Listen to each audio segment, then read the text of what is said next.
Volta com o terceiro bloco do Bom Dia Rio Branco desta terça-feira, hoje 12 de março, agradecendo sempre a sua audiência, a sua companhia e relembrando você que está chegando agora, está ligando o seu televisor agora, que todas as informações, tudo que já foi exibido no primeiro ou segundo bloco do programa, você vai poder rever acessando o site www.oriobranco.net. Conforme eu anunciei antes do intervalo comercial, eu recebo aqui nos estúdios do Bom Dia Rio Branco o Lucas Gomes, ele que é diretor-presidente do Instituto de Administração Penitenciária do Estado, o IAPEN. Lucas, bom dia, seja bem-vindo mais uma vez ao Bom Dia Rio Branco. Bom dia, Tião. Obrigado pelo café, pelo convite e pelo espaço aqui no seu programa. Essa semana tivemos uma informação que para mim, já é até, podemos dizer assim, natural que se fale muito nesse assunto, que é que estamos diante de um sistema carcerário a ponto de estourar a qualquer momento e que isso teria uma grande repercussão, né? Vamos dizer assim. É ou não é uma crise que o sistema penitenciário está atravessando? Olha, o sistema penitenciário, principalmente o acreano, vem atravessando momentos delicados. Há 4 anos atrás, por exemplo, em 2014, 5 anos atrás, tínhamos cerca de 4 mil presos. Hoje a gente está com quase 8 mil presos no sistema penitenciário acreano, então dobrou. O estado do Acre passou a integrar uma disputa, passou a ser alvo de uma disputa do tráfico de drogas a partir da reorganização geográfica do crime organizado no Brasil, e isso com certeza teve consequências graves no sistema penitenciário acreano. Mas recentemente a gente tem superado isso, o Estado criou mais de 2 mil vagas, então estamos trabalhando para superar a superlotação, esse encarceramento e dar outra perspectiva para o sistema penitenciário acreano. Agora, quando você fala da quantidade de presos, aí vamos falar da quantidade de agentes para atender essa demanda. É suficiente? Porque ontem, por exemplo, eu conversei aqui com o Beto Calixto, ele dizia que o IAPEN coloca 7 presos para cada um agente, quando essa conta não fecha. É real ou não? A gente tem 7.780 presos, enquanto temos pouco mais de 1.000 agentes, né? 1.238 agentes penitenciários, entre efetivos e provisórios. Então, estaria ali dentro dessa perspectiva. O que acontece, Tião, é que muitas vezes a gente precisa usar melhor o efetivo que a gente tem. Estive em outros estados e, às vezes, o quadro é até pior do que o nosso. Então, o que a gente fez nos primeiros dias, principalmente de governo, agora de gestão, foi enxugar e otimizar os nossos recursos. Isso, inclusive, causou algum certo... Algumas pessoas ficaram incomodadas porque estavam fora da escala, estavam fora da atividade operacional e tiveram que retornar, e estão retornando gradativamente, e com isso a gente está garantindo um reforço na segurança do sistema penitenciário acreano e das carcerárias, né, dos presídios. Ainda não é suficiente, o governo tem um plano aí de contratação de mais de 2 mil servidores da segurança pública, no qual a gente inclui agentes penitenciários também. Tem um número de quantos serão chamados para o Entre 600 e 700, mas ainda precisa ser feito um concurso, a gente precisa sair dessa situação financeira que estamos. É um planejamento a médio e longo prazo. A juíza, a doutora Luana Campos, da Vara de Execuções Penais, ela deu um prazo de 10 dias para que o IAPEN, né, através do IAPEN, claro, ofereça uma assistência humanizada aos presos. Não é oferecido esse tratamento nos presídios? Olha, assim, os presídios têm sido acompanhados por vários olhos, né? Tanto pelo apenado, pelos visitantes dos apenados, por órgãos como o Ministério Público, a Vara de Execução Penal. Então, nada se faz ali sem que a sociedade saiba. O que a gente precisa discutir, Tião, é que tipo de presídios nós queremos, né? Se são aqueles que são superlotados, que são controlados pelas organizações criminosas, se são aqueles presídios com excesso de regalias e sem nenhuma perspectiva para o apenado, ou se são aqueles presídios em que tenha disciplina, em que tenha rigor no cumprimento da pena, que tenha perspectiva para os apenados, né, e que eles possam estar lá cumprindo uma pena e não somente de férias, né, como tem acontecido agora. Os presídios não podem funcionar como escritórios do crime.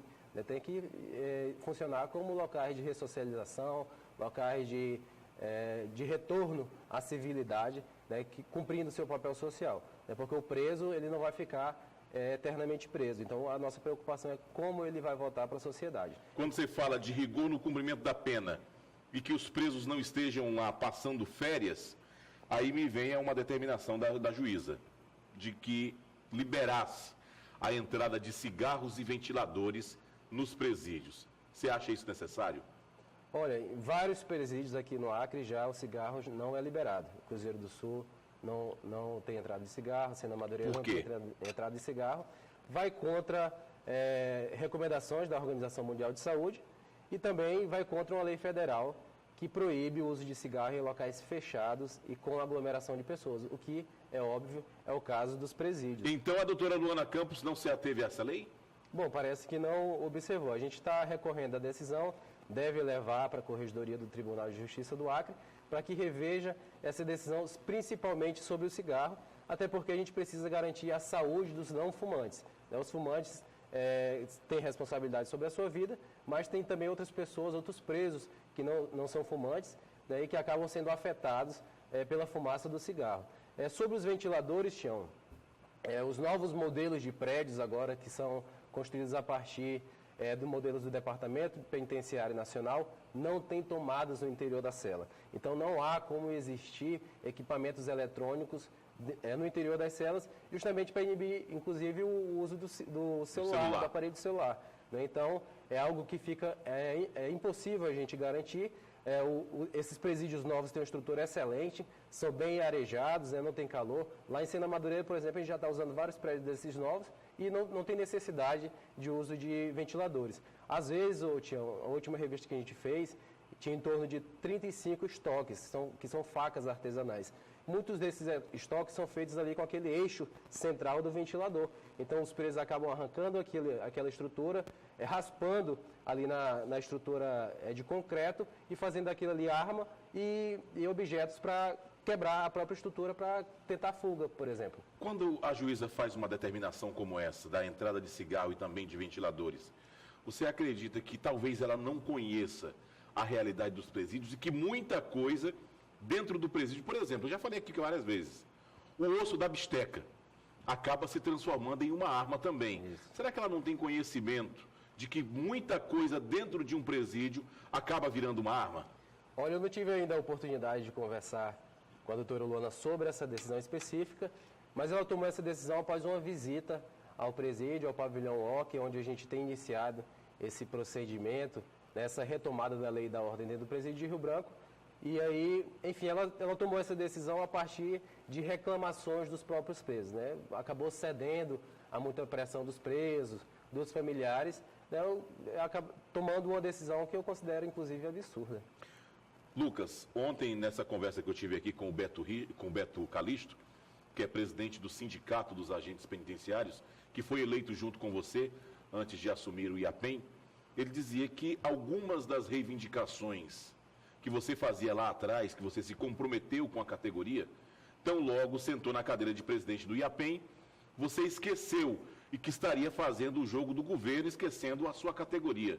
O que você tem a falar sobre isso? Olha, Tião, muito pelo contrário, né? Eu não vou fazer juízo sobre o pensamento dele, que eu acho que cada pessoa fala, né, e pensa o que quer, né, aquilo que suas faculdades mentais permitem, mas a partir do momento que eu sentei lá, eu estou para trabalhar para o sistema penitenciário. Isso inclui agente penitenciário, isso inclui inclusive o preso, né? A gente tem que trabalhar para que as coisas fluam muito bem.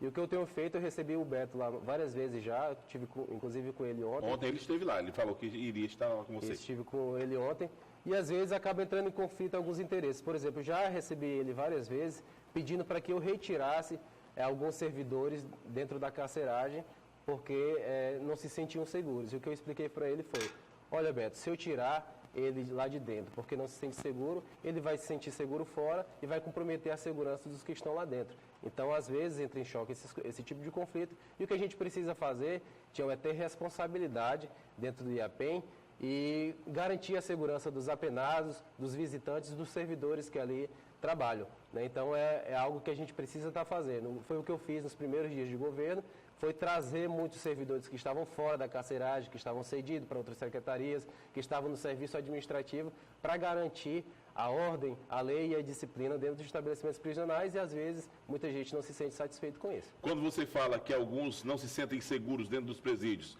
e que estavam cedidos para outros órgãos, queriam retornar, seria isso?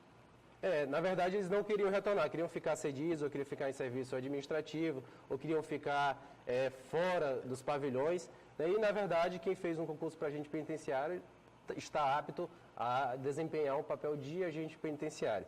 Então, se a pessoa não se sente segura lá dentro da carceragem, é porque há poucos servidores. Então, se eu tirar esse servidor de lá, eu vou estar, na verdade, agravando o problema. O que eu preciso é trazer esses servidores para a carceragem para que a gente consiga ter um ambiente seguro ali para todos. Quando a gente fala também de ambiente seguro para os agentes penitenciários, aí eu te pergunto, o agente penitenciário, ele pode ser um causador dessa insegurança pela forma como ele trata os apenados? Com certeza, é um trabalho muito delicado, não é, Tião? Inclusive foi um conflito que a gente teve com o sindicato, porque a gente recentemente demitiu 2 servidores acusados de corrupção. Esses servidores comprometem sobremaneira o serviço ali, porque podem estar em conluio com os apenados, com os presos, né? A última rebelião que a gente teve, há indícios de que armas tenham sido levadas por um agente penitenciário. Esse agente... Foi exonerado? Foi exonerado, né? E aí, o que a gente precisa fazer é garantir que aqueles que servem o Estado com zelo, com honra, né? Com respeito ao erário público, sejam respeitados a partir da retirada dessas pessoas que não têm nada a ver com o serviço público, né? Que acabam comprometendo ali a segurança e a imagem daqueles que trabalham com honra. Lucas, nesse período que você está à frente do IAPEM, o que você destaca das suas conquistas, do seu trabalho à frente dessa instituição? Olha, a gente já tem resultados bastante positivos, apesar da violência ainda não ter cessado por completo, não é algo que a gente também espera que isso aconteça, né? Principalmente em poucos dias. Mas realizamos diversas revistas, impedimos várias fugas de dentro dos presídios, isso é um dado importante. Também temos feito vários procedimentos dentro dos presídios no sentido de evitar a comunicação dos presos com o mundo externo, e aí a gente acaba que bloqueia ordens de crimes cometidos de dentro da cadeia para fora, né, para a sociedade, que geralmente são ordenados lá de dentro, e isso tem gerado um impacto positivo aqui na sociedade, né? Então, esse é o nosso papel, o nosso papel inclusive, quebrar essa cadeia de comunicação, quebrar essa cadeia de ordens que partem de dentro do presídio e que acabam assolando a nossa sociedade como um todo. Tem algo mais que você queira acrescentar que a gente não tenha falado aqui? Bom, Tião, o que a gente precisa é da sociedade do nosso lado, o que a gente precisa é dos servidores do nosso lado, porque a gente está numa situação bem delicada, né? O sistema penitenciário não é de hoje que está passando por problemas, a gente também está numa situação financeira delicada, os servidores estão aí há mais de 20 meses sem receber promoção, titulação, progressão, mas o governador já garantiu, já tem data específica para isso, assim como já tem data para pagamento do 13º salário, inclusive foi paga a primeira faixa desse mês, mas o que a gente precisa, Tião, é ter a sociedade do nosso lado e pensar que tipo de prisão a gente quer. A gente quer uma prisão com excesso de regalias, a gente quer uma prisão com o controle do crime organizado, ou a gente quer uma prisão, uma cadeia com garantias de direitos, mas sem regalias e com o controle do Estado, né? Qual o melhor fruto que a gente tem que colher dessas duas visões? Eu tenho certeza que a gente quer e que a sociedade de bem quer um presídio que garanta o mínimo cumprimento da lei e da ordem, né? E é isso que a gente tem a oferecer para a sociedade. 7h38. Eu conversei aqui com o Lucas Gomes, ele que é diretor-presidente do Instituto de Administração Penitenciária do Estado. Lucas, obrigado por sua vinda e sucesso. Eu que agradeço. Obrigado. E com isso nós terminamos o Bom Dia Rio Branco desta terça-feira, agradecendo sua audiência e relembrando que outras informações você acompanha no decorrer da nossa programação ou no site www.oriobranco.net. Se Deus quiser, Ele haverá de querer, nós voltaremos amanhã, a partir das 6h30 da manhã, ao vivo, com mais um Bom Dia Rio Branco. Tenham todos uma excelente terça-feira, fiquem com Deus e até amanhã.